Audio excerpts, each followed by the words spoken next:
സംസ്ഥാനത്തെ തദ്ദേശ സ്ഥാപനങ്ങളിലേക്ക് നടന്ന തെരഞ്ഞെടുപ്പിൽ മികച്ച മുന്നേറ്റവുമായി UDF. 500-ലധികം ഗ്രാമപഞ്ചായത്തിലാണ് UDF മുന്നിലെത്തിയത്. ജില്ലാ പഞ്ചായത്തുകളിൽ LDF-ഉം UDF-ഉം ഒപ്പം എത്തിയപ്പോൾ കോർപ്പറേഷനുകളുടെ എണ്ണത്തിൽ LDF-ന് തിരിച്ചടിയുണ്ടായി. തിരുവനന്തപുരം കോർപ്പറേഷൻ പിടിച്ചതിലൂടെ ആദ്യമായി BJP ഒരു കോർപ്പറേഷൻ ഭരണം ഉറപ്പാക്കി. കോൺഗ്രസ് പോലും പ്രതീക്ഷിക്കാത്ത മുന്നേറ്റമാണ് തദ്ദേശ സ്ഥാപനങ്ങളിൽ UDF-ന് നേടാനായത്. 504 ഗ്രാമപഞ്ചായത്തുകളിൽ ഭൂരിപക്ഷം. കഴിഞ്ഞ തവണ 337 ഗ്രാമപഞ്ചായത്താണ് UDF-നുണ്ടായിരുന്നത്. 580 ഗ്രാമപഞ്ചായത്തുണ്ടായിരുന്ന ഇടതുമുന്നണി 341ലേക്ക് കൂപ്പുകുത്തി. 15-ൽ നിന്ന് പഞ്ചായത്തുകളുടെ എണ്ണം 26ലേക്ക് ഉയർത്താൻ BJPക്കായി. ബ്ലോക്ക് പഞ്ചായത്തിലും UDF-ആണ് മുന്നിൽ, 79 ഇടത്ത്. 2020-ൽ ഇത് 40 ആയിരുന്നു. 111 ബ്ലോക്ക് ഭരിച്ച LDF 63-ൽ ഒതുങ്ങി. പകുതി ജില്ലാ പഞ്ചായത്തുകൾ UDF നേടി. എറണാകുളം, മലപ്പുറം, വയനാട് ജില്ലാ പഞ്ചായത്തുകൾ നിലനിർത്തിയപ്പോൾ പത്തനംതിട്ട, കോട്ടയം, ഇടുക്കി, കോഴിക്കോട് ജില്ലാ പഞ്ചായത്തുകൾ UDF LDF-ൽ നിന്ന് പിടിച്ചെടുത്തു. 54 നഗരസഭകളിൽ UDF-ഉം 28 നഗരസഭകളിൽ LDF-ഉം വിജയക്കൊടി പാറിച്ചു. പാലക്കാട് നഗരസഭ നിലനിർത്തിയപ്പോൾ പന്തളം BJPക്ക് നഷ്ടമായി. പകരം തൃപ്പൂണിത്തറ BJP പിടിച്ചെടുത്തു. കനത്ത പോരാട്ടമായിരുന്നു കോർപ്പറേഷനുകളിൽ കണ്ടത്. LDF കുത്തകയായിരുന്ന തിരുവനന്തപുരം കോർപ്പറേഷൻ BJP നേടി. കൊല്ലം കോർപ്പറേഷനിൽ UDF ഏറ്റവും വലിയ ഒറ്റകക്ഷിയായി. കൊച്ചി, തൃശൂർ കോർപ്പറേഷനുകൾ LDF-ൽ നിന്ന് UDF പിടിച്ചെടുത്തു. കോഴിക്കോട് കോർപ്പറേഷൻ LDF-ഉം കണ്ണൂർ കോർപ്പറേഷൻ UDF-ഉം നിലനിർത്തി. മീഡിയ 1 തിരുവനന്തപുരം. തദ്ദേശ തെരഞ്ഞെടുപ്പിലെ ചരിത്ര വിജയം UDF-ന് സമ്മാനിച്ചത് അതിരുകളില്ലാത്ത ആത്മവിശ്വാസം കൂടിയാണ്. നിയമസഭാ തെരഞ്ഞെടുപ്പിൽ ഭരണമുറപ്പിക്കുന്നതിനൊപ്പം സംഘടനയെയും പ്രവർത്തകരെയും ചടുലമാക്കാനും ഈ തെരഞ്ഞെടുപ്പ് വിജയം കൊണ്ടാകും. VD സതീശന്റെ നിലപാടുകൾക്കും സണ്ണി ജോസഫിന്റെ നേതൃത്വത്തിനും പാർട്ടിയിലും മുന്നണിയിലും കുറെ കൂടി സ്വീകാര്യത ഉറപ്പിക്കാനും ഈ തെരഞ്ഞെടുപ്പ് ഫലം കാരണമാകും. തുടർച്ചയായി 2 നിയമസഭാ തെരഞ്ഞെടുപ്പുകളിൽ ഉണ്ടായ പരാജയം കോൺഗ്രസിനും UDF മുന്നണിക്കും ഉണ്ടാക്കിയ മുറിവ് ചെറുതല്ല. ഉപതെരഞ്ഞെടുപ്പുകളിലെ വിജയത്തിനപ്പുറം അധികാരം പിടിക്കാനാകാത്തത് പ്രവർത്തകരെയും ഘടകകക്ഷികളെയും നിരാശരാക്കുകയും ചെയ്തു. ആ നിരാശയിൽ നിന്നുള്ള ഉയർത്തെഴുന്നേൽപ്പ് കൂടിയാണ് UDF-ന് തദ്ദേശ തെരഞ്ഞെടുപ്പിലെ ഈ ചരിത്ര വിജയം. തദ്ദേശക്കളത്തിൽ പോരിനിറങ്ങുമ്പോൾ ആത്മവിശ്വാസമേറെ ഉണ്ടായിരുന്നു UDF-ന്. ശബരിമല സ്വർണ്ണക്കൊള്ളയും ഭരണവിരുദ്ധ വികാരവും മുഖ്യമന്ത്രിക്കും കുടുംബത്തിനുമെതിരായ ആരോപണവും അടക്കം ആവനാഴിയിൽ ആയുധങ്ങളേറെ. എന്നാൽ രാഹുൽ മാങ്കൂട്ടത്തിനെതിരായ ലൈംഗിക ആരോപണവും അതിനെ ചൊല്ലി പാർട്ടിയിൽ ഉടലെടുത്ത അസ്വാരസ്യങ്ങളും തിരിച്ചടിയാകുമോ എന്ന ഭയം കേന്ദ്ര നേതൃത്വത്തിന് പോലും ഉണ്ടായിരുന്നു. എന്നാൽ UDF-ന് ജനം സമ്മാനിച്ചത് അവർ പ്രതീക്ഷിച്ചതിനുമപ്പുറത്തേക്ക് അനിതര സാധാരണമായ ജയം. ഭരണവിരുദ്ധ വികാരവും ശബരിമല സ്വർണ്ണക്കൊള്ളയും അടക്കമുള്ള വിഷയങ്ങൾ വോട്ടർമാരെ സ്വാധീനിച്ചെന്ന് വ്യക്തം. സർക്കാരിന്റെ വിവിധ രംഗങ്ങളിലുള്ള വലിയ പരാജയത്തെ ജനങ്ങളുടെ ഇടയിൽ ചർച്ചയാക്കി മാറ്റാൻ ഞങ്ങൾക്ക് കഴിഞ്ഞു. മാറ്റങ്ങൾ ഉണ്ടാക്കാൻ ഞങ്ങൾക്ക് കഴിയുമെന്ന് ഞങ്ങൾ ബോധ്യപ്പെടുത്തി. അതാണ് ഈ വിജയത്തിന്റെ 2 പ്രധാനപ്പെട്ട കാരണങ്ങളായി ഞാൻ കാണുന്നത്. കഴിഞ്ഞ ലോക്സഭാ തെരഞ്ഞെടുപ്പ് ഫലത്തെ അനുസ്മരിപ്പിക്കും വിധം പാർട്ടിക്കോട്ടകളിൽ പോലും വിള്ളലുണ്ടായി.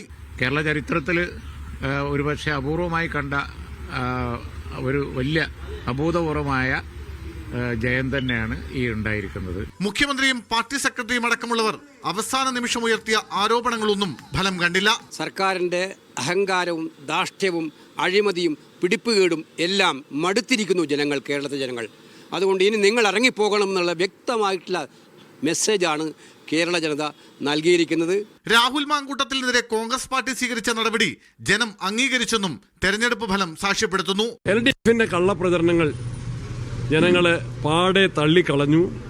UDF ചരിത്ര വിജയത്തിലേക്ക് കുതിക്കുകയാണ്.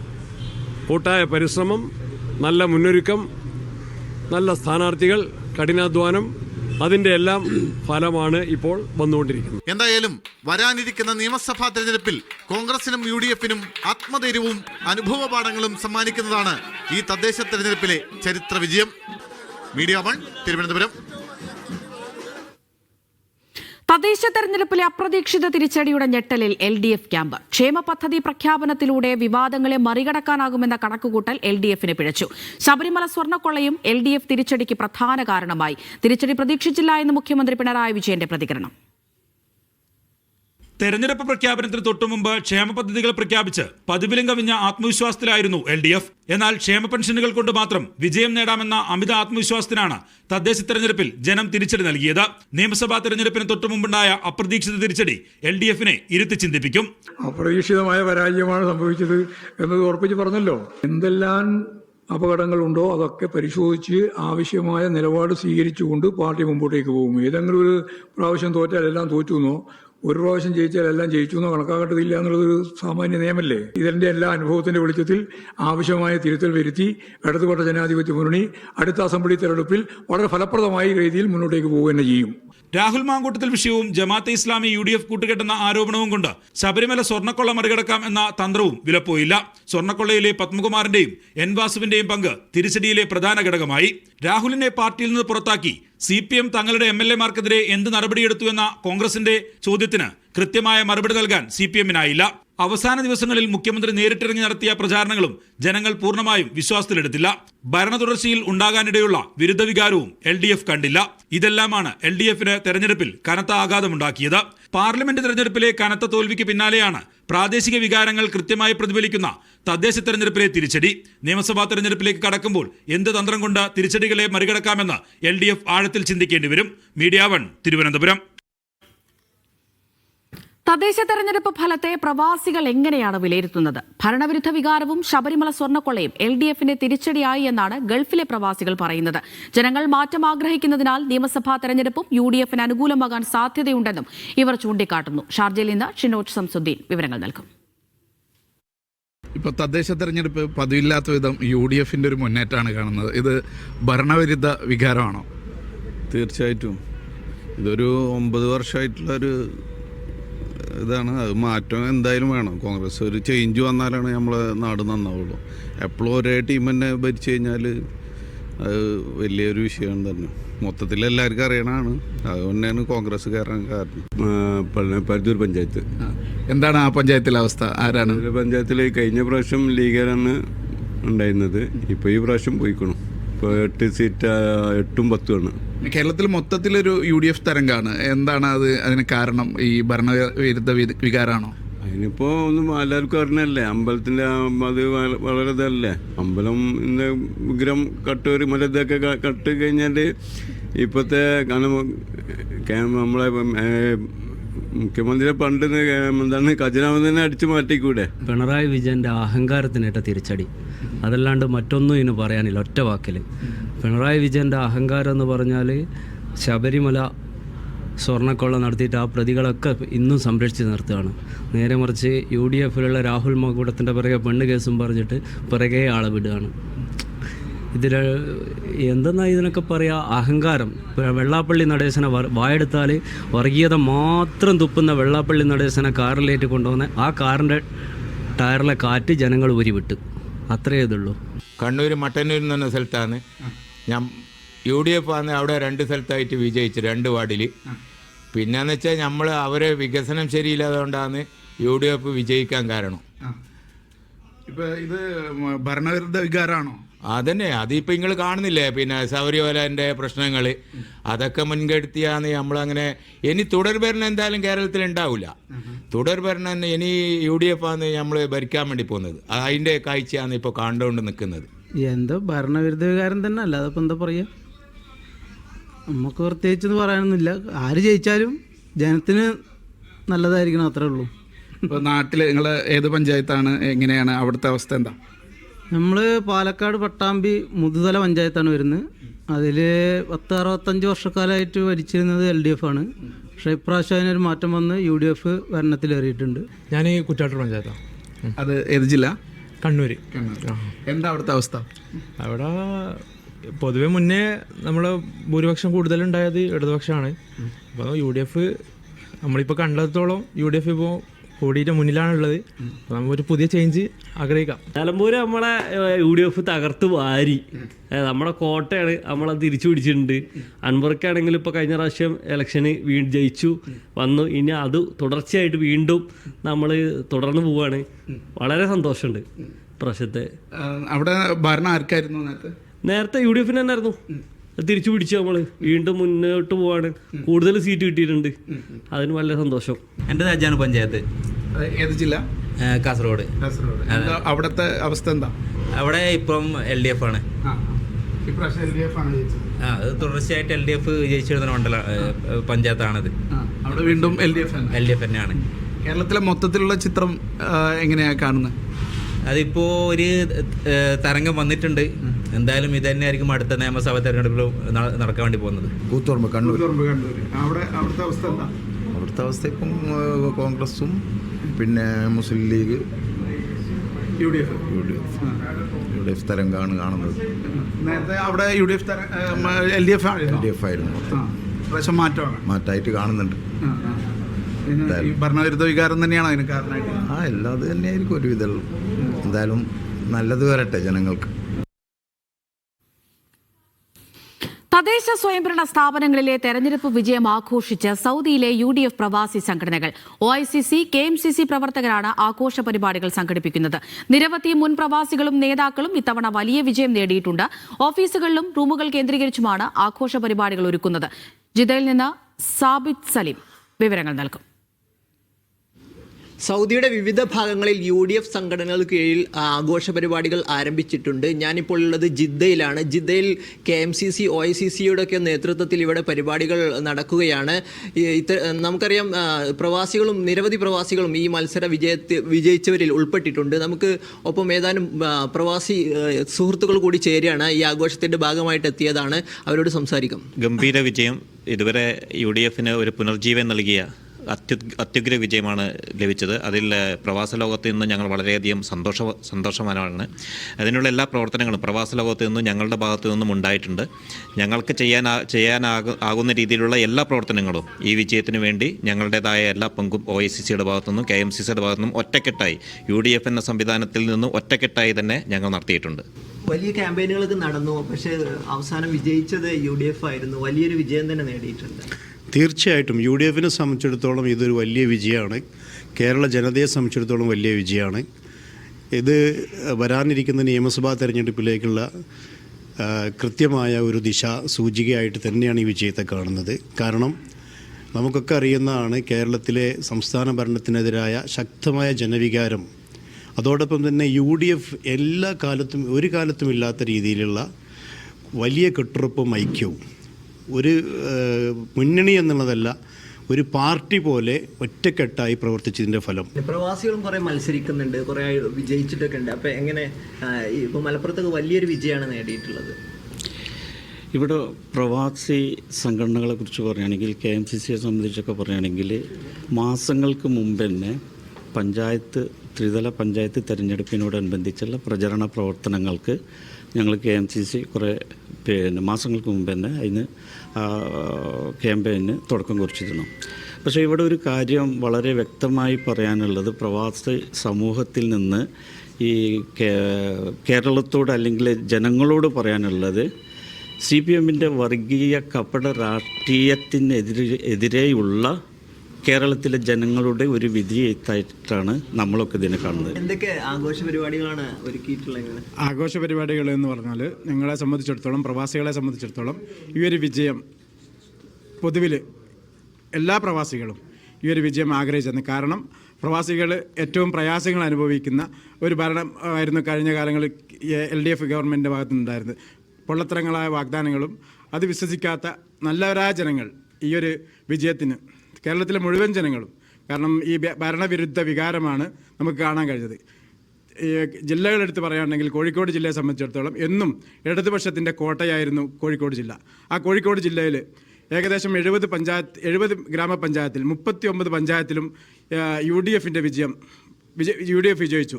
25 വർഷവും 30 വർഷമൊക്കെ തുടർച്ചയായിട്ട് ഈ LDF ഭരിച്ചിരുന്ന പല ഗ്രാമപഞ്ചായത്തുകളും ഇന്ന് UDF ഭരണം തിരിച്ചു പിടിച്ചിരിക്കുകയാണ്. ഇതൊക്കെ നമുക്ക് മനസ്സിലാക്കാൻ കഴിയുന്നത് പൊതുജനങ്ങൾ ഈ ഭരണത്തിനെതിരാണ്, തുടർ ഭരണത്തിനെതിരാണ്. ഈ കാപ്പട്യമായ രാഷ്ട്രീയം, അതായത് കപട രാഷ്ട്രീയത്തിന് വിരുദ്ധമായിക്കൊണ്ട് ജനങ്ങളത് അംഗീകരിക്കുന്നില്ല എന്നുള്ള ഒരു തെളിവ് കൂടിയാണ് ഈ ഒരു വിജയത്തിന് പ്രവാസികളെ സംബന്ധിച്ചിടത്തോളം നമുക്ക് പറയാനുള്ളത്.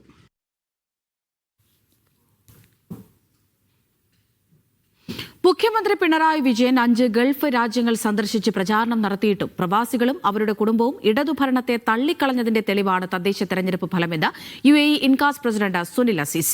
ദുബൈയിൽ നടന്ന തെരഞ്ഞെടുപ്പ് വിജയാഘോഷത്തിൽ സംസാരിക്കുകയായിരുന്നു അദ്ദേഹം.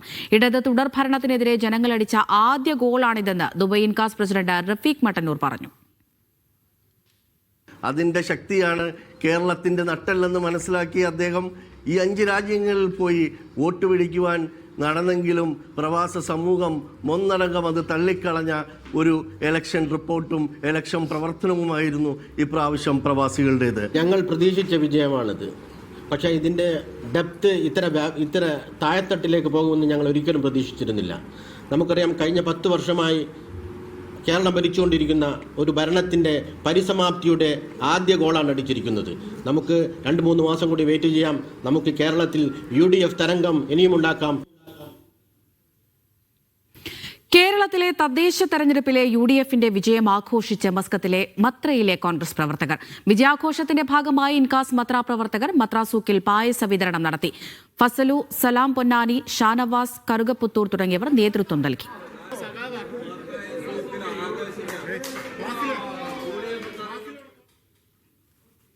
തലസ്ഥാന നഗരിയിൽ താമര വിരിയിച്ച് BJP. തിരുവനന്തപുരം കോർപ്പറേഷനിൽ ഇടതുകോട്ട തകർത്ത് ഏറ്റവും വലിയ ഒറ്റകക്ഷിയായി BJP ഭരണം പിടിച്ചെടുത്തു. പന്തളം നഗരസഭ കൈവിട്ടപ്പോൾ പാലക്കാട്, തൃപ്പൂണിത്തുറ നഗരസഭകളിൽ ഏറ്റവും വലിയ ഒറ്റകക്ഷിയായും NDA നേട്ടമുണ്ടാക്കി. LDFന്റെ കുത്തക തകർത്തുകൊണ്ടായിരുന്നു പലയിടത്തും BJPയുടെ മുന്നേറ്റം. ഇടതുപാളയത്തെ ഞെട്ടിക്കുന്നതായിരുന്നു അക്ഷരാർത്ഥത്തിൽ തലസ്ഥാനത്തെ തെരഞ്ഞെടുപ്പ് ഫലം. ചുവപ്പുകോട്ടയായിരുന്ന തിരുവനന്തപുരം കോർപ്പറേഷനിൽ BJP താമര വിരിയിച്ചു. കേവല ഭൂരിപക്ഷത്തിന് ഒരു സീറ്റ് മാത്രമകലെ അർദ്ധ സെഞ്ചുറിയോടെ NDA ഏറ്റവും വലിയ ഒറ്റക്കക്ഷി. മുൻ DGP R ശ്രീലേഖ, BJP സംസ്ഥാന സെക്രട്ടറി VV രാജേഷ് എന്നിവരടങ്ങുന്ന സ്ഥാനാർത്ഥി നിരകളിൽ ഇടതുപക്ഷം തോൽവി സമ്മതിച്ചു.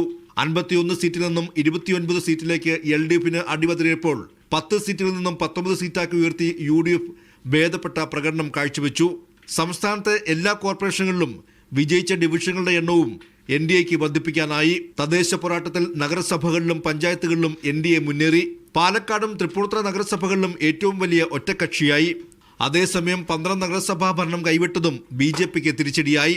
സംസ്ഥാനത്താകമാനം ഭരണത്തിലിരുന്ന പഞ്ചായത്തുകളുടെ എണ്ണം 12 നിന്നും ഇത്തവണ 25ആക്കി ഉയർത്തി അടിത്തട്ടിലും BJP നില മെച്ചപ്പെടുത്തി. അഴിമതി രഹിത രാഷ്ട്രീയം, അഴിമതി രഹിത ഭരണമാണ് ജനങ്ങളുടെ ആവശ്യം. അത് അവരുടെ അവകാശമാണ്. അപ്പോൾ ശബരിമല കൊള്ള അതിൻ്റെ ഒരു ഏറ്റവും വലിയ ഒരു ഉദാഹരണമായിട്ട് LDF ചെയ്ത അഴിമതി ഭരണമായിരുന്നു. അതിൻ്റെ റെസ്പോൺസാണ് ഇന്ന് ജനങ്ങൾ തന്നിരിക്കുന്നത്. ഞങ്ങൾക്കും കിട്ടി, അത് UDFന് കിട്ടി. കോർപ്പറേഷനിലും നഗരസഭകളിലും ഇടതുപക്ഷവുമായുള്ള നേർക്കുനേർ പോരാട്ടത്തിലായിരുന്നു BJPയുടെ വിജയം. UDF തരംഗം ആഞ്ഞടിച്ചപ്പോഴും BJPക്കുണ്ടായ മുന്നേറ്റമാണ് ഇടതുപക്ഷത്തിന് വലിയ ക്ഷീണമായത്. മീഡിയ 1 തിരുവനന്തപുരം. മലപ്പുറത്ത് UDFന്റെ സർവാധിപത്യം. ജില്ലാ പഞ്ചായത്തിൽ 33 സീറ്റും നേടി പ്രതിപക്ഷമില്ലാതെ ഭരിക്കും. 30 വർഷത്തിന് ശേഷം പെരിന്തൽമണ്ണ നഗരസഭയും UDF പിടിച്ചെടുത്തു. മലപ്പുറം ജില്ലയിലെ UDFന്റെ ആധിപത്യം ഇത്തവണ സർവകാല റെക്കോർഡ് ഭൂരിപക്ഷത്തിലെത്തി. ചരിത്ര ഭൂരിപക്ഷമാണ് ഇത്തവണ മലപ്പുറത്തുണ്ടായത്. മലപ്പുറത്ത് അഭൂതപൂർവമായിട്ടുള്ള വിജയമാണ്. ചരിത്രത്തിൽ ഇല്ലാത്ത വിജയമാണ് മലപ്പുറത്തുണ്ടായിട്ടുള്ളത്. ഈ ജനവിധി എന്നുള്ളത് അത് നേരിട്ട് പോകുന്നത് തിരുവനന്തപുരത്തേക്കാണ്. അതായത് തിരുവനന്തപുരം സെക്രട്ടേറിയറ്റിലേക്ക്. അവിടെ ഒരു അധികാര കൈമാറ്റം അനിവാര്യമാണ്. ജില്ലാ പഞ്ചായത്തിൽ 33 സീറ്റും നേടി പ്രതിപക്ഷമില്ലാതെ UDF ഭരിക്കും. നഗരസഭകളിലും UDFന്റെ സർവാധിപത്യം. 30 വർഷത്തിന് ശേഷം പെരിന്തൽമണ്ണ നഗരസഭയും വലിയ ഭൂരിപക്ഷത്തിൽ നിലമ്പൂർ നഗരസഭയും പിടിച്ചെടുത്തു. 12ൽ 11ഉം UDFന്. ബ്ലോക്ക് പഞ്ചായത്തുകളിൽ 14ഉം UDF നേടി. പൊന്നാനിയിൽ UDFും LDFും 7 വീതം സീറ്റുകൾ നേടി തുല്യനിലയിലാണ്. തിരൂർ, പെരുമ്പടപ്പ് ബ്ലോക്ക് പഞ്ചായത്തുകൾ ഇത്തവണ UDF പിടിച്ചെടുത്തു. 94 പഞ്ചായത്തുകളിൽ 90 എണ്ണത്തിലും UDF വിജയിച്ചു. കേവലം 3 പഞ്ചായത്തുകൾ മാത്രമാണ് LDFന് ലഭിച്ചത്. പൊന്മുണ്ട പഞ്ചായത്തിൽ കോൺഗ്രസ് CPM സഖ്യം വിജയിച്ചു. മലപ്പുറം ജില്ലാ പഞ്ചായത്തിന് പുറമെ 6 ബ്ലോക്ക് പഞ്ചായത്തുകളിലും UDF പ്രതിപക്ഷമില്ലാതെ ഭരിക്കും. ചരിത്ര പ്രസിദ്ധമായ അഭൂതപൂർവമായ വിജയമാണ് മലപ്പുറം ജില്ലയിൽ UDFനുണ്ടായത്. ജംഷീർ കൊടിഞ്ഞി, മീഡിയ 1, മലപ്പുറം. തദ്ദേശ തെരഞ്ഞെടുപ്പിൽ തനിച്ച് മത്സരിച്ച SDPIക്ക് നില മെച്ചപ്പെടുത്താൻ സാധിച്ചില്ല. UDF സഖ്യത്തിലും സഖ്യമില്ലാതെയും മത്സരിച്ച വെൽഫെയർ പാർട്ടിക്ക് 75 സ്ഥാനാർത്ഥികളെ വിജയിപ്പിക്കാനായി. തൃണമൂൽ കോൺഗ്രസിന് കരുളായി പഞ്ചായത്തിലെ 1 സീറ്റ് മാത്രമാണ് നേടാനായത്. തനിച്ചു മത്സരിച്ച SDPIക്ക് 102 സീറ്റുകളാണ് ലഭിച്ചത്. 91 ഗ്രാമപഞ്ചായത്ത് വാർഡുകളും 8 മുനിസിപ്പൽ വാർഡുകളും 1 കോർപ്പറേഷൻ ഡിവിഷനും 1 ബ്ലോക്ക് ഡിവിഷനും SDPI വിജയിച്ചു. 15 സീറ്റുകൾ നേടിയ ആലപ്പുഴ ജില്ലയിലാണ് കൂടുതൽ സീറ്റ് ലഭിച്ചത്. അമ്പലപ്പുഴ വടക്ക് പഞ്ചായത്തിൽ 6 സീറ്റുകളിൽ വിജയിച്ച് SDPI നിർണായക ശക്തിയായി. UDF തരംഗത്തിനിടയിലും ഒറ്റയ്ക്ക് നിന്ന SDPIക്ക് മുന്നേറ്റമുണ്ടാക്കാനായെന്ന് സംസ്ഥാന പ്രസിഡന്റ് CPL ലത്തീഫ് അവകാശപ്പെട്ടു. 75 സ്ഥാനാർത്ഥികളെയാണ് വെൽഫെയർ പാർട്ടിക്ക് വിജയിപ്പിക്കാനായത്. കഴിഞ്ഞ തവണത്തേക്കാൾ 10 സീറ്റ് വെൽഫെയർ പാർട്ടിക്ക് അധികം ലഭിച്ചു. നഗരസഭകളിൽ 16 ബ്ലോക്ക് പഞ്ചായത്തിൽ 3 ഗ്രാമപഞ്ചായത്തിൽ 56 സീറ്റുകളാണ് ലഭിച്ചത്. മുക്കം മുനിസിപ്പാലിറ്റിയിൽ 4 സീറ്റ് വെൽഫെയർ പാർട്ടി നേടി. വെൽഫെയർ പാർട്ടിക്കെതിരെ വിദ്വേഷം പ്രചരിപ്പിച്ച മുഖ്യമന്ത്രി പിണറായി വിജയനെ ജനങ്ങൾ തള്ളിയെന്ന് സംസ്ഥാന അധ്യക്ഷൻ റസാഖ് പാലേരി പറഞ്ഞു. വളരെ ശ്രദ്ധേയമായ വിജയമാണ് ഞങ്ങൾക്ക് നേടാൻ സാധിച്ചത്. വെൽഫെയർ പാർട്ടി ഉയർത്തുന്ന രാഷ്ട്രീയത്തിന് ലഭിച്ച പിന്തുണ കൂടിയാണിത്. RMPക്ക് 29 PDPക്ക് 3 സീറ്റുകളാണ് ലഭിച്ചത്. മീഡിയ 1 കൊച്ചി. ഗസ വെടിനിർത്തൽ കരാറിനെ കൂടുതൽ പ്രതിസന്ധിയിലാക്കി ഹമാസ് നേതാവിനെ കൊലപ്പെടുത്തി ഇസ്രായേൽ. ഹമാസ് നേതാവ് റാഅദ് സാദിനെയാണ് ഗസയിൽ നടത്തിയ ആക്രമണത്തിൽ ഇസ്രായേൽ വധിച്ചത്. മറ്റ് 4 പേരും ആക്രമണത്തിൽ കൊല്ലപ്പെട്ടു. പ്രധാനമന്ത്രി ബെന്യാമിൻ നെതന്യാഹുവാണ് ആക്രമണത്തിന് ഉത്തരവിട്ടത്. റഫേൽ 2 സൈനികർക്ക് പരിക്കേറ്റതിന് പിന്നിൽ ഹമാസ് ആണെന്ന് ആരോപിച്ചായിരുന്നു നടപടി. വെടിനിർത്തൽ തകർക്കാനുള്ള പ്രകോപന നടപടിയാണെന്ന് ഹമാസ് പ്രതികരിച്ചു. ഗസയിൽ കനത്ത മഴയിലും കാറ്റിലും 3 കുഞ്ഞുങ്ങൾ ഉൾപ്പെടെ 14 പേർ മരണപ്പെട്ട സാഹചര്യത്തിലും സഹായം വിലക്കുകയാണ് ഇസ്രായേൽ. ഗസയിലേക്ക് എത്രയും വേഗം താൽക്കാലിക താമസ സൗകര്യവും മറ്റ് സഹായങ്ങളും ഉറപ്പാക്കണമെന്ന് UN വിവിധ രാജ്യങ്ങളും ആവശ്യപ്പെട്ടിരുന്നു. യുനർവയ്ക്കെതിരായ ഇസ്രായേൽ വാദം തള്ളി UN പൊതുസഭ. വെടിനിർത്തൽ 2ാം ഘട്ട ചർച്ച സജീവമാണ്. MCA നാസർ ദുബൈയിൽ നിന്ന് വിവരങ്ങൾ നൽകാനായി ചേരുന്നുണ്ട്. നാസർ, നമുക്കറിയാം ഈ 1ാം ഘട്ട വെടിനിർത്തലൊക്കെ വെള്ളത്തിൽ വരച്ച വര പോലെ അങ്ങനെ തന്നെ തുടരുന്നൊരു സാഹചര്യത്തിലാണ് ഇപ്പോൾ വീണ്ടും ഇസ്രായേലിന്റെ ഭാഗത്ത് നിന്ന് ഇങ്ങനെയൊരു ആക്രമണം ഉണ്ടായിരിക്കുന്നത്. 2ാം ഘട്ട ചർച്ചകൾ സജീവമായി നടക്കുന്നുണ്ട്. അപ്പോൾ ഈ ഒരു ആക്രമണത്തെ ഈ ഘട്ടത്തിൽ നമ്മൾ എങ്ങനെ നോക്കിക്കാണണം? അവിടുത്തെ ഒക്ടോബർ 10-നാണ് ഈ വെടിനിർത്തൽ കരാർ പ്രാബല്യത്തിൽ വന്നത്. തുടർന്ന് ഈ ദിവസം വരെയും ഏതാണ്ട് 800ഓളം തവണയാണ് ഇസ്രായേൽ ഈ വെടിനിർത്തൽ കരാറിന് ലംഘിക്കാനുള്ള ആസൂത്രിതമായിട്ടുള്ള നീക്കം നടത്തിയതും ഏതാണ്ട് 400ഓളം പേർ കൊല്ലപ്പെടുന്ന ഒരു സാഹചര്യമുണ്ടായി. 1000-ലധികം പേർക്ക് പരിക്കേൽക്കുന്ന സാഹചര്യമുണ്ടായി. ഇതിൻ്റെ ഒരു തുടർച്ച എന്ന നിലയ്ക്കാണ് ഇന്നിപ്പോൾ ഹമാസ് നേതാവിനെ തങ്ങൾ വധിച്ചതായിട്ട് ഇസ്രായേൽ സൈന്യവും അതോടൊപ്പം തന്നെ പ്രധാനമന്ത്രി നെതന്യാഹുവും ഔദ്യോഗികമായി തന്നെ വെളിപ്പെടുത്തിയിരിക്കുന്നത്. പക്ഷേ ഔദ്യോഗികമായിട്ടുള്ള സ്ഥിരീകരണം റാഅദ് സാദിന്റെ മരണവുമായി ബന്ധപ്പെട്ട് ഹമാസിന്റെ ഭാഗത്തുനിന്ന് ഉണ്ടായിട്ടില്ല. പക്ഷേ ഈ ആക്രമണം നടന്നതായിട്ട് ഹമാസ് സ്ഥിരീകരിച്ചിട്ടുണ്ട്. ഇത്തരം ആക്രമണങ്ങൾ നടത്തുന്നത് ഈ വെടിനിർത്തൽ കരാറിനെ അസ്ഥിരപ്പെടുത്താനുള്ള നീക്കത്തിന്റെ ഭാഗമാണ്. അതോടുകൂടി ഗസയിൽ അശാന്തി രൂപപ്പെടണം എന്ന് ആഗ്രഹിക്കുന്ന ഇസ്രായേലിന്റെ വളരെ ആസൂത്രിതമായിട്ടുള്ള ഒരു ചെയ്തിയാണ് ഇത്. അമർച്ച ചെയ്യേണ്ട ബാധ്യത മധ്യസ്ഥ രാജ്യങ്ങൾക്കും അന്തർദേശീയ സമൂഹത്തിനുമുണ്ട് എന്നാണ് ഹമാസ് പ്രതികരണത്തിൽ അറിയിച്ചിരിക്കുന്നത്. അൽഖസാം ബ്രിഗേഡിന്റെ സൈനിക കമാൻഡറിൽ ഒരാൾ കൂടിയാണ് ഈ റാഅദ് സാദ്. അദ്ദേഹത്തിന്റെ മരണവുമായി ബന്ധപ്പെട്ട കൂടുതൽ വിശദാംശങ്ങൾ ഹമാസ് നേതൃത്വം വൈകാതെ തന്നെ പുറത്തുവിടുമെന്നാണ് വിവിധ മാധ്യമങ്ങൾ റിപ്പോർട്ട് ചെയ്യുന്നത്. എന്തായാലും ഔദ്യോഗികമായിട്ടുള്ള ഒരു സ്ഥിരീകരണം ഹമാസിന്റെ ഭാഗത്തുനിന്നും ഉണ്ടായിട്ടില്ല. ഈ ആക്രമണത്തെക്കുറിച്ച് എന്താണ് ഇസ്രായേലിന്റെ വിശദീകരണം, നാസർ? ഇസ്രായേൽ പ്രധാനമന്ത്രി ബെന്യാമിൻ നെതന്യാഹു അതോടൊപ്പം തന്നെ സൈനിക മേധാവി ഉൾപ്പെടെയുള്ളവർ, അതോടൊപ്പം തന്നെ പ്രതിരോധ മന്ത്രി ഇസ്രായേൽ കാറ്റ്സ് ഉൾപ്പെടെയുള്ളവർ ഔദ്യോഗികമായി തന്നെ വെളിപ്പെടുത്തിയിരിക്കുന്നു. കാരണം ഇന്ന് രാവിലെ 2 സൈനികർക്ക് ഗസയിലെ റഫേൽ പരിക്കേറ്റ ഒരു സംഭവം ഉണ്ടായിരുന്നു. ഈ 2 പേർക്ക് പരിക്കേറ്റത് സ്ഫോടക വസ്തു പൊട്ടിത്തെറിച്ചാണ്. സ്വാഭാവികമായിട്ട് നേരത്തെ ഉള്ള നീണ്ടകാലം ഒരു യുദ്ധം നടന്നതുകൊണ്ട് തന്നെ പൊട്ടാത്ത നിരവധി ബോംബുകളുണ്ട്. ഈ ബോംബുകൾ ഏതെങ്കിലും പൊട്ടിത്തെറിച്ചതായിരിക്കാം കാരണമെന്നാണ് അനുമാനിക്കപ്പെടുന്നത്. വിവിധ റിപ്പോർട്ടുകൾ അങ്ങനെ പുറത്തു വരുന്നുണ്ട്. പക്ഷേ ഇത് ഹമാസ് നേതൃത്വം അവർ വീണ്ടും ശക്തിയാർജിക്കുന്നതിൻ്റെ ഭാഗമായിട്ട് ഇസ്രായേൽ സൈനികരെ ലക്ഷ്യം വെച്ച് ആക്രമണം നടത്തി എന്നാണ് ഇസ്രായേൽ സൈനിക നേതൃത്വം വിശദീകരിക്കുന്നത്. അതിനുള്ള തിരിച്ചടി എന്ന നിലയ്ക്കാണ് റാഅദ് സാദിനെ കൊലപ്പെടുത്താനുള്ള തീരുമാനം തങ്ങൾ കൈക്കൊണ്ടത് എന്നാണ് നെതന്യാഹുവും അതോടൊപ്പം തന്നെ ഇസ്രായേൽ കാറ്റ്സും വിശദീകരിക്കുന്നത്. അതിൻ്റെ ഭാഗമായിട്ടാണ് ആക്രമണം നടത്തുകയും ഈ സൈനിക കമാൻഡറെ വധിക്കുകയും ചെയ്തു എന്ന് നെതന്യാഹുവും അതോടൊപ്പം തന്നെ ഇസ്രായേൽ കാറ്റ്സും അവകാശപ്പെടുന്നുണ്ട്. പക്ഷേ ഔദ്യോഗികമായിട്ട് ഹമാസിന്റെ ഭാഗത്തു നിന്നുള്ളൊരു സ്ഥിരീകരണമാണ് ഇനി ഇതുമായി ബന്ധപ്പെട്ട് വരാനുള്ളത്. അമൃത. നാസർ, നമുക്കറിയാം ഈ വെടിനിർത്തൽ ധാരണകളുടെ നഗ്നമായ ലംഘനമാണ് ഇസ്രായേലിന്റെ ഭാഗത്ത് നിന്ന് വന്നുകൊണ്ടിരിക്കുന്നത്. ഇക്കഴിഞ്ഞ ദിവസങ്ങളിലൊക്കെ അത് നമ്മൾ കാണുന്നതുമാണ്. ഗസയിൽ അവിടുത്തെ ആ ആക്രമണം, അവിടുത്തെ അവസ്ഥയൊക്കെ നമ്മൾ കാണുന്നതുമാണ്. അപ്പോൾ ലോകരാഷ്ട്രങ്ങളുടെ ഭാഗത്ത് നിന്ന് ഇടപെടലുകൾ ഒന്നും തന്നെ ഉണ്ടാകുന്നില്ല എന്നാണോ? അവിടുത്തെ ശക്തമായിട്ടുള്ളൊരു ഇടപെടൽ ഇനിയും ഉണ്ടാകുന്നില്ല. കാരണം മധ്യസ്ഥ രാജ്യങ്ങൾ പരമാവധി അമേരിക്കയെയും അതോടൊപ്പം തന്നെ അന്തർദേശീയ സമൂഹവുമായിട്ട് ആശയവിനിമയം നടത്തുന്നുണ്ട്. കാരണം ഈ അവസ്ഥയിൽ മുന്നോട്ട് പോവുകയാണെങ്കിൽ ഈ വെടിനിർത്തൽ എന്നത് വളരെ അപ്രസക്തമായിട്ടുള്ള ഒന്നായിട്ട് മാറും.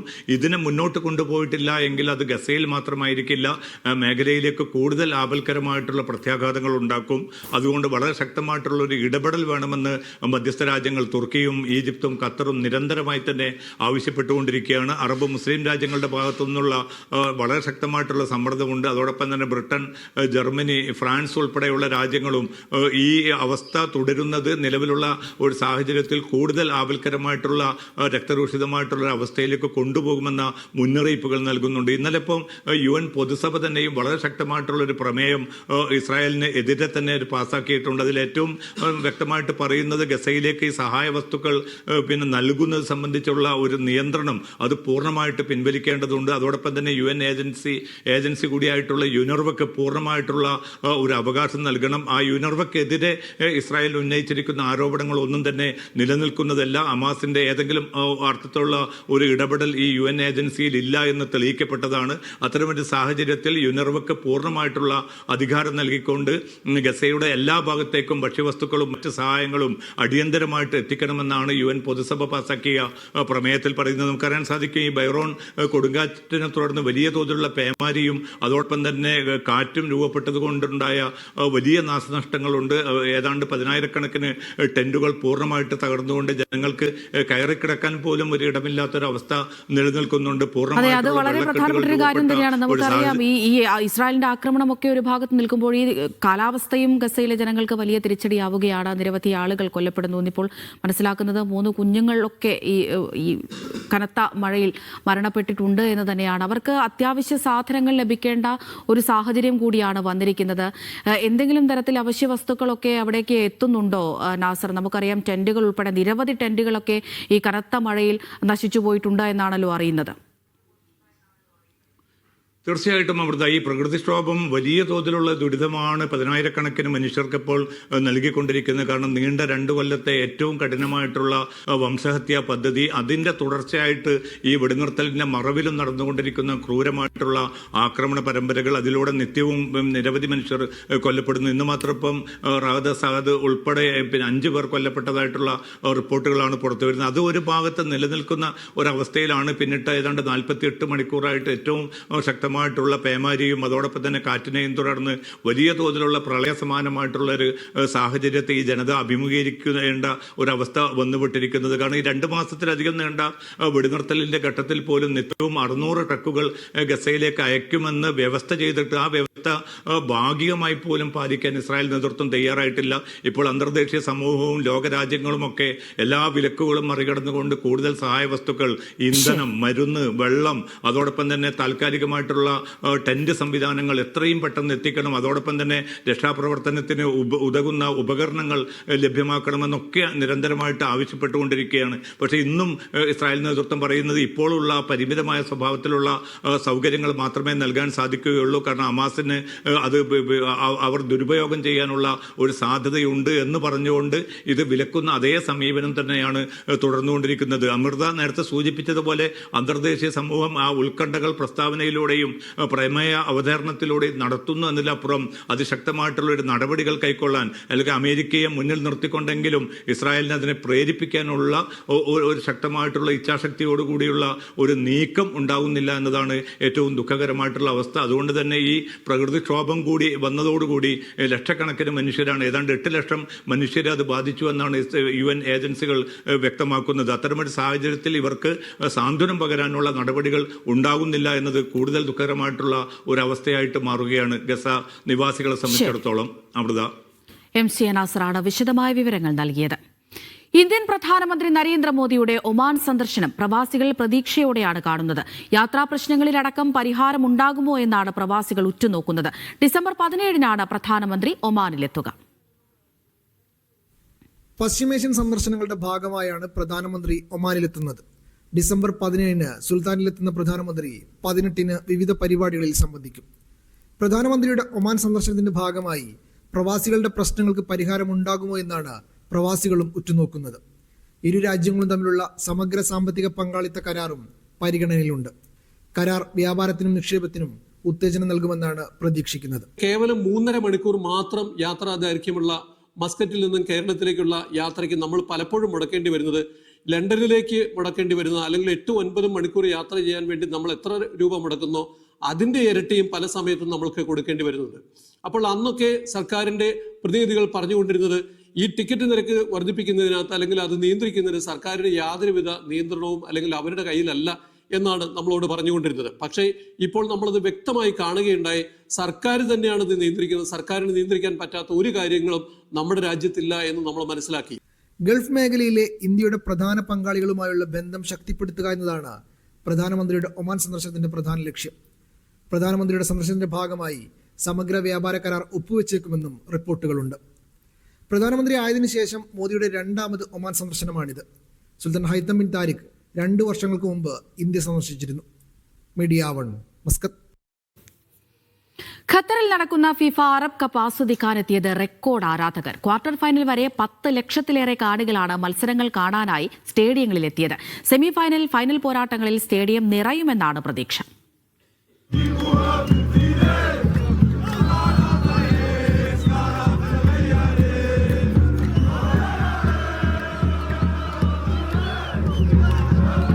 ഗ്രൂപ്പ് ഘട്ടത്തിലെയും ക്വാർട്ടർ ഫൈനലിലെയും പോരാട്ടങ്ങൾ കാണാനാണ് 1 ദശലക്ഷത്തിലേറെ കാണികൾ വിവിധ സ്റ്റേഡിയങ്ങളിലേക്ക് ഒഴുകിയെത്തിയത്. ഏറ്റവും കൂടുതൽ കാണികൾ എത്തിയത് മൊറോക്കോയും സൗദിയും തമ്മിലുള്ള മത്സരത്തിനാണ്. ലുസൈൽ അന്താരാഷ്ട്ര സ്റ്റേഡിയത്തിൽ നടന്ന മത്സരം വീക്ഷിക്കാനെത്തിയത് 78,131 പേർ. അറബ് കപ്പിന്റെ ചരിത്രത്തിൽ ഒരു മത്സരത്തിനെത്തുന്ന റെക്കോർഡ് ജനക്കൂട്ടമാണിത്. സൗദിയും ഫലസ്തീനും തമ്മിലുള്ള ക്വാർട്ടർ പോരാട്ടം കാണാൻ 77,197 ആരാധകരെത്തി. അന്താരാഷ്ട്ര നിലവാരമുള്ള സൗകര്യങ്ങളും സംഘാടനവും കാണികൾക്ക് മത്സരങ്ങൾ സുഗമമായി വീക്ഷിക്കാൻ സഹായകരമായി. ലോകകപ്പിനായി ഒരുക്കിയ അടിസ്ഥാന സൗകര്യങ്ങൾ ഫലപ്രദമായി വിനിയോഗിക്കാനും സംഘാടകർക്കായി. ടൂർണമെന്റിൽ ഇന്നും നാളെയും അവധി ദിനങ്ങളാണ്. തിങ്കളാഴ്ചയാണ് സെമി പോരാട്ടങ്ങൾ. ഖലീഫ അന്താരാഷ്ട്ര സ്റ്റേഡിയത്തിൽ വൈകിട്ട് 5:30 നടക്കുന്ന ആദ്യ സെമിയിൽ മൊറോക്കോ UAE നേരിടും. സൗദിയും ജോർദാനും തമ്മിലാണ് 2ാം സെമി. അൽഖോറിലെ അൽബൈത്തിലാണ് മത്സരം. ഡിസംബർ 18 ലുസൈൽ സ്റ്റേഡിയത്തിലാണ് കലാശപ്പോര്. Media 1 Doha. 35 കാറ്റഗറികളിലായി 500-ലധികം കായിക താരങ്ങൾ പങ്കെടുത്ത മീഡിയ 1 സൂപ്പർ സ്മാഷ് ബാഡ്മിന്റൺ ടൂർണമെന്റിന് സൗദിയിലെ റിയാദിൽ സമാപനം. പുലർച്ചെ വരെ നീണ്ട മത്സരങ്ങളിൽ ജേതാക്കളായവർക്ക് ക്യാഷ് അവാർഡും പുരസ്കാരങ്ങളും വിതരണം ചെയ്തു. സൗദിയുടെ വിവിധ ഭാഗങ്ങളിലേക്ക് സൂപ്പർ സ്മാഷിന്റെ പുതിയ എഡിഷനുകൾ വരും മാസങ്ങളിലെത്തും.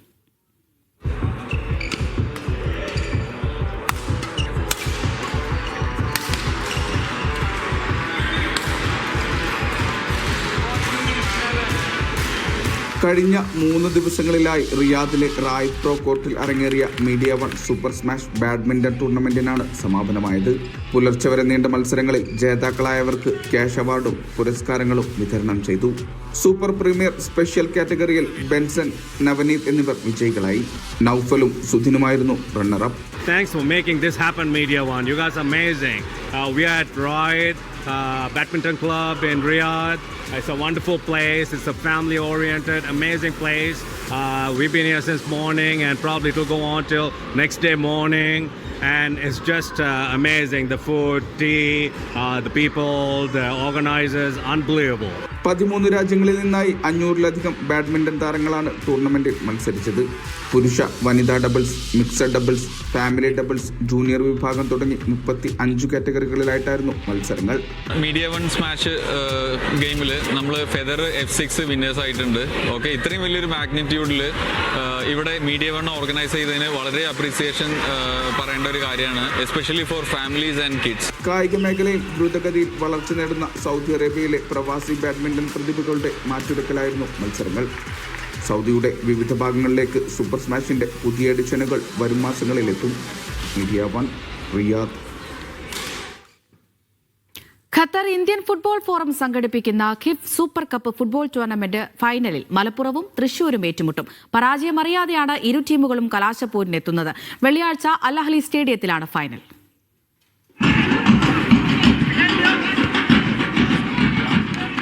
ഉദ്യോഗഭരിതമായ സെമി പോരാട്ടത്തിൽ മാപ്സ് കോഴിക്കോടിനെ കീഴ്പ്പെടുത്തിയാണ് QRI തൃശൂർ ഫൈനലിലേക്ക് ടിക്കറ്റ് എടുത്തത്. അടിയും തിരിച്ചടിയും കൊണ്ട് സമ്പന്നമായ മത്സരത്തിൽ 14-ാം മിനിറ്റിലായിരുന്നു തൃശൂരിന്റെ ഗോൾ. എന്നാൽ അന്തിമ വിസിൽ മുഴങ്ങാൻ 3 മിനിറ്റ് മാത്രം ശേഷിക്കെ കോഴിക്കോട് ഗോൾ തിരിച്ചടിച്ചു.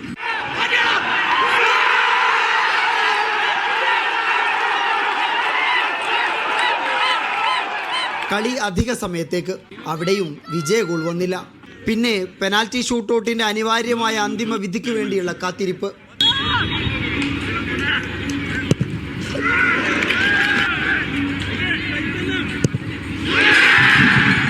രണ്ടു പെനാൽറ്റി കിക്ക് കോഴിക്കോട് പുറത്തേക്ക് അടിച്ചു കളഞ്ഞപ്പോൾ വിജയം തൃശൂർ ഗഡികളുടെ കൂടെ നിന്നു. ആരാധകർ ആവേശത്തിടം പേറി. അൽഹംദുലില്ലാ നമ്മൾ ഫൈനലിലെത്തി. ഫൈനലടിക്കും, വേറൊന്നും പറയാനില്ല. രണ്ടാം സെമിയിൽ ഇഞ്ചോടിഞ്ച് പോരാട്ടത്തിനൊടുവിലാണ് ഒരു ഗോൾ വ്യത്യാസത്തിൽ ഗ്രാൻഡ്മാൾ FC മലപ്പുറം യുണൈറ്റഡ് എറണാകുളത്തെ കീഴ്പ്പെടുത്തിയത്. ടൂർണമെന്റിലുടനീളം പ്രഹരശേഷി കാണിച്ച മലപ്പുറത്തിന്റെ ആക്രമണ നിരയെ തളയ്ക്കാൻ എറണാകുളം പ്രതിരോധത്തിനായി. എന്നാൽ പെനാൽറ്റി ബോക്സിലെ കൂട്ടപ്പൊരിച്ചിലിനിടെ വീണ ഗോൾ കളിയിൽ നിർണായകമായി. ഗോൾ മടക്കാനുള്ള എറണാകുളത്തിന്റെ ശ്രമങ്ങൾക്ക് മലപ്പുറം പട പഴുതൊട്ടും അനുവദിച്ചുമില്ല. ഒന്നും പറയാനില്ല, ആവേശഭരിതമായിരുന്നു സെമി. രണ്ട് ടീമും ഒന്നിനൊന്ന് മികച്ച് കളിച്ച് ഫൈനലിൽ തീർച്ചയായിട്ടും രണ്ട് ടീമും നല്ല ടീമാണ്. ഞങ്ങൾ കപ്പ് ഉയർത്തണം തന്നെയാണ് ഞങ്ങളുടെ തീരുമാനം. വെള്ളിയാഴ്ച നടക്കുന്ന ഫൈനലിൽ ആരാധകർക്കായി കലാവിരുന്നും ആഘോഷ പരിപാടികളും ഒരുക്കിയിട്ടുണ്ട്. കുടുംബത്തോടൊപ്പം കളി ആസ്വദിക്കാൻ പ്രത്യേക സൗകര്യവുമുണ്ട്. ബസ് മുഹമ്മദ്, മീഡിയ 1, ദോഹ. ഒമാനെ ഡിസംബർ 13 മുതൽ 20 വരെ ന്യൂനമർദ്ദം ബാധിക്കുമെന്ന് മുന്നറിയിപ്പ്. ഇതിന്റെ ഭാഗമായി മിക്ക ഗവർണറേറ്റുകളിലും മഴയുണ്ടാകുമെന്ന് കാലാവസ്ഥാ കേന്ദ്രം പറയുന്നു. പൊതുജനങ്ങൾ ജാഗ്രത പാലിക്കണമെന്ന മുന്നറിയിപ്പുണ്ട്. ഒമാനിൽ മഴ കനക്കും. 13 മുതൽ 20 വരെ ന്യൂനമർദ്ദം ബാധിക്കും. ന്യൂനമർദ്ദത്തിന്റെ ഫലമായി ഡിസംബർ 20 വരെ ഒമാനിലെ മിക്ക ഗവർണറുകളിലും അസ്ഥിര കാലാവസ്ഥ അനുഭവപ്പെടുമെന്നാണ് സിവിൽ ഏവിയേഷൻ അതോറിറ്റിയുടെ മുന്നറിയിപ്പുള്ളത്. മഴയെ തുടർന്ന് വാദികളും താഴ്വരകളും നിറയുകയും പെട്ടെന്നുള്ള വെള്ളപ്പൊക്കത്തിനും ശക്തമായ വടക്കൻ കാറ്റിനും സാധ്യതയുണ്ടെന്നും മുന്നറിയിപ്പിൽ പറയുന്നുണ്ട്. നാളെ മുസന്തം കൗണ്ടിൽ മേഘരൂപീകരണവും ഇടവിട്ട മഴയും ഉണ്ടാകുമെന്നും പ്രവചനമുണ്ട്. 10 മുതൽ 25 മില്ലിമീറ്റർ വരെ മഴ പെയ്യാനാണ് സാധ്യതയുള്ളത്. Buraimi, north Batinah, south Batinah ഗവർണറുകളിലേക്കും ഇതിന്റെ ആഘാതമുണ്ടായേക്കാം. ചൊവ്വാഴ്ച മുതൽ വ്യാഴം വരെ Musandam, Buraimi, north Batinah, south Batinah എന്നിവിടങ്ങളിൽ മഴയ്ക്ക് സാധ്യതയുണ്ട്. ചിലപ്പോൾ ഇത് കനത്തതായിരിക്കുമെന്നും CA പറയുന്നു. വാഹനം ഓടിക്കുന്നവർ ജാഗ്രത പാലിക്കണമെന്നും വാദികൾ മുറിച്ചു കിടക്കുന്നത് ഒഴിവാക്കണമെന്നും അഭ്യർത്ഥിക്കുന്നുണ്ട്. കടലിൽ പോകുന്നതിന് മുമ്പ് ഔദ്യോഗിക കാലാവസ്ഥാ ബുള്ളറ്റിനുകളും സമുദ്ര മുന്നറിയിപ്പുകളും നിരീക്ഷിക്കണമെന്നും സിവിൽ ഏവിയേഷൻ അതോറിറ്റി അഭ്യർത്ഥിച്ചു. Media 1, Muscat. കുവൈത്തിലുടനീളം പെയ്ത മഴയിൽ ഏറ്റവും കൂടുതൽ മഴ ലഭിച്ചത് അബ്ദാലിയിലാണ്. വ്യാഴാഴ്ച ശേഖരിച്ച ഡേറ്റ പ്രകാരം 24.3 മില്ലിമീറ്റർ മഴ പെയ്തു. 5.4 മില്ലിമീറ്റർ മഴ പെയ്ത ജഹ്റയിലാണ് ഏറ്റവും കുറഞ്ഞ മഴ രേഖപ്പെടുത്തിയത്. താഴ്ന്ന മർദ്ദ സംവിധാനവും ഉയർന്ന അന്തരീക്ഷം ചേർന്നുണ്ടായ സ്വാധീനമാണ് കഴിഞ്ഞ ദിവസങ്ങളിൽ ഉടനീളം ഇടിമിന്നലോടുകൂടിയ മഴയ്ക്ക് കാരണമായതെന്ന് ആക്ടിംഗ് ഡയറക്ടർ ധരാർ അൽ-അലി വ്യക്തമാക്കി. അബ്ദാലിക്ക് പിന്നാലെ റാബിയയിൽ 10.9 മില്ലിമീറ്ററും അബ്രാഖ് ഫാമിൽ 10.1 മില്ലിമീറ്ററും മഴ രേഖപ്പെടുത്തി. കൊട്ടാരക്കര സ്വദേശി ഇസ്മായിൽ ഖനി സൗദിയിലെ ദമാമിൽ മരിച്ചു. അൽമന ഹോസ്പിറ്റലിൽ ചികിത്സയിലിരിക്കെയാണ് മരണം. 43 വർഷമായി സൗദിയിൽ ജോലി ചെയ്തു വരികയായിരുന്നു. മൃതദേഹം അബ്ദുള്ള ഫുആദ് ഏരിയ KMCCയുടെ നേതൃത്വത്തിൽ നാട്ടിലെത്തിച്ച് ഖബറടക്കി. കൊല്ലം സ്വദേശി സൗദിയിലെ റിയാദിൽ മരിച്ചു. അൽ ഷബാബ് കൺസ്ട്രക്ഷൻ കമ്പനി ജീവനക്കാരനായിരുന്ന മേലില സ്വദേശി സന്തോഷ് കുമാറാണ് മരിച്ചത്. 55 വയസ്സായിരുന്നു. ഹൃദയാഘാതമാണ് മരണകാരണം. ശാരീരിക അസ്വസ്ഥതകൾ മൂലം ഷുമൈഷി ആശുപത്രിയിൽ ചികിത്സയിലിരിക്കെയാണ് മരണം. റിയാദ് മലപ്പുറം ജില്ലാ KMCC വെൽഫെയർ വിങ്ങിന്റെ നേതൃത്വത്തിൽ മൃതദേഹം നാട്ടിലെത്തിക്കാനുള്ള നടപടികൾ പുരോഗമിക്കുകയാണ്. മറ്റു ചില ഗൾഫ് വാർത്തകൾ വേഗത്തിൽ നോക്കാം. കുവൈത്തിൽ കൈക്കൂലി വാങ്ങിയ പോലീസ് ഉദ്യോഗസ്ഥൻ അറസ്റ്റിൽ. പ്രവാസികളിൽ നിന്ന് കൈക്കൂലി വാങ്ങി വ്യാജ കേസുകൾ കെട്ടിച്ചമച്ചതിനാണ് ക്യാപിറ്റൽ ഗവർണറേറ്റിലെ പോലീസ് ഉദ്യോഗസ്ഥരെ പിടികൂടിയത്. ഓരോ പ്രവാസിയുടെയും നാടുകടത്തൽ നടപടികൾക്ക് 500 KD വീതം ഈടാക്കി വ്യാജ റിപ്പോർട്ടുകൾ സമർപ്പിച്ചതായി കണ്ടെത്തൽ. Centre for Indian community Qatar Rayyan zone Ambedkar അനുസ്മരണം സംഘടിപ്പിച്ചു. അനീസ് കൊടിഞ്ഞി അനുസ്മരണ പ്രഭാഷണം നടത്തി. മയക്കുമരുന്നിന് അടിമപ്പെട്ടവർക്കുള്ള ചികിത്സ ഉറപ്പാക്കാൻ പുതിയ മാർഗനിർദ്ദേശങ്ങളുമായി കുവൈത്ത്. കുടുംബാംഗങ്ങൾ 112 ഹോട്ട് ലൈനിൽ വിവരം നൽകുകയാണെങ്കിൽ ക്രിമിനൽ കേസ് രജിസ്റ്റർ ചെയ്യാതെ തന്നെ അംഗീകൃത കേന്ദ്രങ്ങളിൽ ചികിത്സ. വളർന്നുവരുന്ന വ്യാവസായിക രാജ്യങ്ങളുടെ UN പട്ടികയിൽ ഒമാനും. ഹൈടെക് മേഖലകളുമായി ബന്ധിപ്പിച്ചിട്ടുള്ള വ്യാവസായിക ശൃംഖല നിർമ്മിക്കുന്നതിൽ രാജ്യം വൻ കുതിച്ചുചാട്ടം നടത്തിയെന്ന് UN റിപ്പോർട്ട്. സൗദിയിലെ ഖമീസ് മുഷായത്തിൽ ഗ്ലോബൽ കേരള പ്രവാസി അസോസിയേഷന്റെ നേതൃത്വത്തിൽ കുടുംബ സംഗമം. AI രംഗത്തെ സാധ്യതകൾ എന്ന വിഷയത്തിൽ പ്രഭാഷണവും കുട്ടികളുടെ കലാപരിപാടികളും നടന്നു.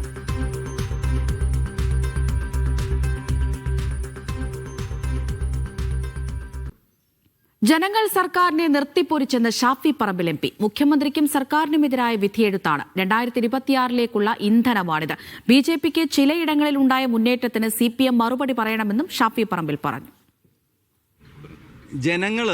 കേരളത്തിലെ ജനങ്ങൾ ഈ സർക്കാരിനെ നിർത്തിപ്പൊരിച്ചിരിക്കുകയാണ് എന്ന് വേണമെങ്കിൽ പറയാം. അതുപോലത്തെ റിസൾട്ടാണ് കേരളമെമ്പാടും ഐക്യജനാധിപത്യ മുന്നണിക്ക് അനുകൂലമായിട്ടുണ്ടായത്. എല്ലാ കള്ള സഖ്യങ്ങളെയും തുറന്നു കാണിച്ചിട്ടാണ് ഈ തെരഞ്ഞെടുപ്പിൽ ജനങ്ങൾ UDFനൊപ്പം തന്നിട്ടുള്ളത്. ഇത് കേരളത്തിൻ്റെ മുഖ്യമന്ത്രിക്കും സർക്കാരിനുമെതിരായിട്ടുള്ള വിധിയെഴുത്താണ് എന്ന് പറയാതിരിക്കാൻ കഴിയില്ല. ശ്രീ പിണറായി വിജയനും അദ്ദേഹം നേതൃത്വം നൽകുന്ന സർക്കാരിനുമെതിരായിട്ടുള്ള വിധിയെഴുത്താണ്. കൂടുതൽ ഒരുമയോടെ കരുത്തോടെ മുന്നോട്ട് പോകേണ്ടതിന് ജനം തന്ന ഇന്ധനമായി ഈ വിജയത്തെ കാണും. ഇതിലൊരു UDF പ്രവർത്തകനും അഹങ്കരിക്കില്ല.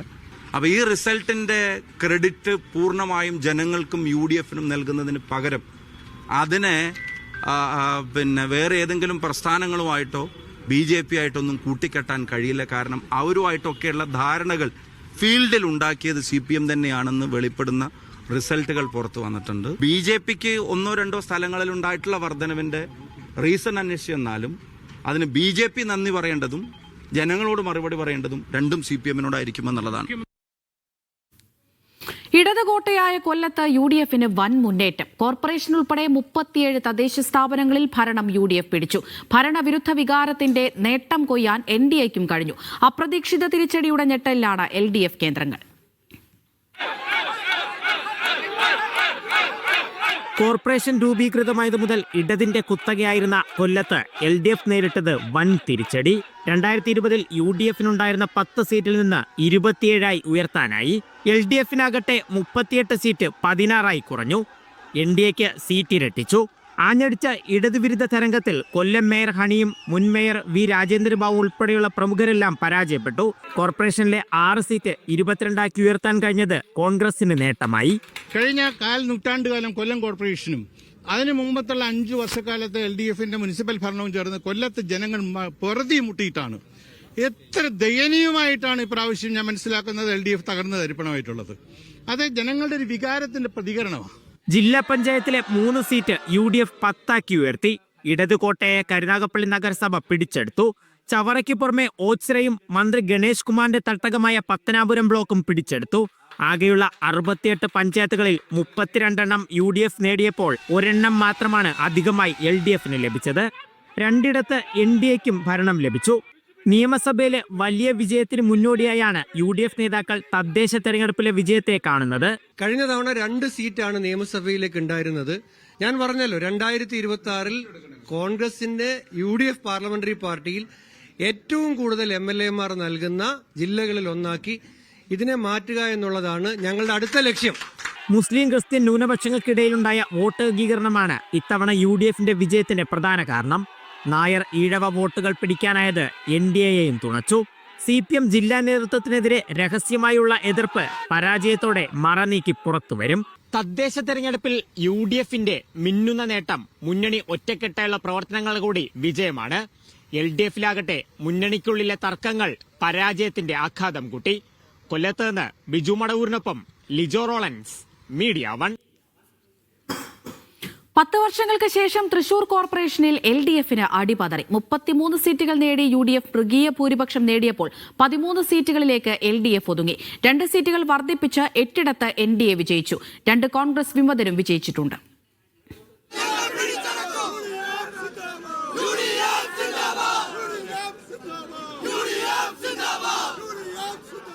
മുനിസിപ്പാലിറ്റികളിൽ കഴിഞ്ഞ തവണത്തേതിന് സമാനമായ ഫലം തന്നെയാണ് ഇത്തവണയും. പരമ്പരാഗത കോട്ടകളായ ചാലക്കുടിയും ഇരിങ്ങാലക്കുടയും UDF നിലനിർത്തിയപ്പോൾ കൊടുങ്ങല്ലൂർ, ചാവക്കാട്, ഗുരുവായൂർ, കുന്നംകുളം, വടക്കാഞ്ചേരി മുനിസിപ്പാലിറ്റികളിൽ LDF ആധിപത്യം തുടർന്നു. കഴിഞ്ഞ തവണ കപ്പിനും ചുണ്ടിനുമിടയിൽ BJPക്ക് ഭരണം നഷ്ടമായ കൊടുങ്ങല്ലൂർ നഗരസഭയിൽ ഇക്കുറി അവർ 7 സീറ്റുകൾക്കാണ് പിറകിൽ പോയത്. ചാലക്കുടിയിൽ 1, ചാവക്കാട് 2 സീറ്റുകൾ BJP നേടിയെങ്കിലും കഴിഞ്ഞ തവണ 8 സീറ്റുകൾ വിജയിച്ച ഇരിങ്ങാലക്കുടയിൽ ഇക്കുറി അവർക്ക് 2 സീറ്റുകൾ കൂടി നഷ്ടപ്പെട്ടു. ആകെയുള്ള 86 പഞ്ചായത്തുകളിൽ LDF 45 ഇടങ്ങളിലും UDF 33 ഇടങ്ങളിലും വിജയിച്ചപ്പോൾ കഴിഞ്ഞ തവണ ടോസിലൂടെ വിജയിക്കുകയും പിന്നീട് ഭരണം നഷ്ടപ്പെടുകയും ചെയ്ത തിരുവില്ലാമല പഞ്ചായത്തിൽ BJP വിജയിച്ചു. 2020 തദ്ദേശ തെരഞ്ഞെടുപ്പിൽ 16 പഞ്ചായത്തുകളിൽ മാത്രം വിജയിച്ച UDF 17 പഞ്ചായത്തുകൾ കൂടി അധികം വിജയിച്ച് നേട്ടം 33 ഉയർത്തി. എന്നാൽ 69 പഞ്ചായത്തുകൾ ഭരിച്ച LDFന് ഇക്കുറി 24 പഞ്ചായത്തുകളാണ് നഷ്ടപ്പെട്ടത്. വല്ലച്ചിറ, തളിക്കുളം, പാറളം, കൊടകര, അവിണിശ്ശേരി, അരിമ്പൂർ, മറ്റത്തൂർ പഞ്ചായത്തുകളിൽ വിവിധ മുന്നണികൾ ഒപ്പത്തിനൊപ്പമായതിനാൽ പഞ്ചായത്തുകളുടെ ഭരണം ഇനിയും മാറിമറിയാനും സാധ്യതകളേറെയാണ്. ജില്ലാ പഞ്ചായത്ത് ഭരണം നിലനിർത്തിയ LDF 30 ഡിവിഷനുകളിൽ 21 ഇടങ്ങളിൽ വിജയിച്ചപ്പോൾ 9 സീറ്റുകളാണ് UDFന് ലഭിച്ചത്. മീഡിയ 1 തൃശൂർ. തദ്ദേശ തെരഞ്ഞെടുപ്പിലെ LDF തോൽവിക്ക് പിന്നാലെ വോട്ടർമാരെ അധിക്ഷേപിച്ച് മുൻ മന്ത്രി MM മണി. പെൻഷനെല്ലാം വാങ്ങി ശാപ്പാട് കഴിച്ചു, എന്നിട്ട് LDFനെതിരെ വോട്ട് ചെയ്തുവെന്ന് MM മണി പറഞ്ഞു. മണിയുടെ പരാമർശം CPM നേതാക്കളുടെ മനസ്സിലിരിപ്പാണെന്ന് പ്രതിപക്ഷ നേതാവ് VD സതീശൻ പ്രതികരിച്ചു. MM മണിയെ തള്ളി CPM general secretary MA baby രംഗത്തെത്തി. ഇടുക്കിയിലടക്കം സംസ്ഥാനത്തെ LDF തിരിച്ചടിയിലായിരുന്നു MM മണിയുടെ പ്രതികരണം. ഇതെല്ലാം വാങ്ങി നല്ല ഭംഗിയായി ശാപ്പാട് കഴിച്ചവര് നല്ല ഭംഗിയായി നമുക്കിട്ട് വെച്ചു എന്നാണ് എനിക്ക് തോന്നിയത്. അതിന്റെ പേര് ഇതുമായിട്ട് പറപ്പും തൊടിയെന്ന് പറയും. മണിയുടെ പ്രസ്താവനയ്ക്കെതിരെ UDF രംഗത്തെത്തി. മുഖ്യമന്ത്രി ഉൾപ്പെടെയുള്ള CPM നേതാക്കന്മാരുടെ മനസ്സിലിരിപ്പാണ്. അവരുടെ വീട്ടിൽ നിന്ന് പണം തന്നിട്ടാണ് ഈ ഔദാര്യങ്ങളെല്ലാം കൊടുക്കുന്നതെന്നാണ് അവരുടെ ധാരണ. ജനങ്ങളാണ് സർക്കാരിന് പൈസ കൊടുക്കുന്നത്. ജനങ്ങളുടെ നികുതി പണത്തിൽ നിന്നാണ് സർക്കാരിന് പൈസ കിട്ടുന്നത്. അത് ജനങ്ങൾക്ക് വേണ്ടി വിനിയോഗിക്കാൻ ഉത്തരവാദിത്വമുള്ളവരാണ് സർക്കാർ. ആ കൊടുത്തതിനെ വാങ്ങി സാപ്പാടടിച്ചിട്ട് പിന്നെ തിരിഞ്ഞു കുത്തി എന്നൊക്കെ പറയുന്നത് ആരുടെയും തറവാട്ട് വകയിൽ നിന്നോ പാർട്ടി ഓഫീസിൽ നിന്നോ കൊടുത്ത തുകയൊന്നും അല്ല. മണിയുടേത് തികച്ചും അനുചിതമായ പ്രസ്താവനയെന്നും ക്ഷേമ പെൻഷനും മറ്റ് ആനുകൂല്യങ്ങളും സർക്കാർ കൊടുക്കുന്ന ഔദാര്യമല്ല, ജനങ്ങളുടെ അവകാശമാണെന്നും MA ബേബി പറഞ്ഞു.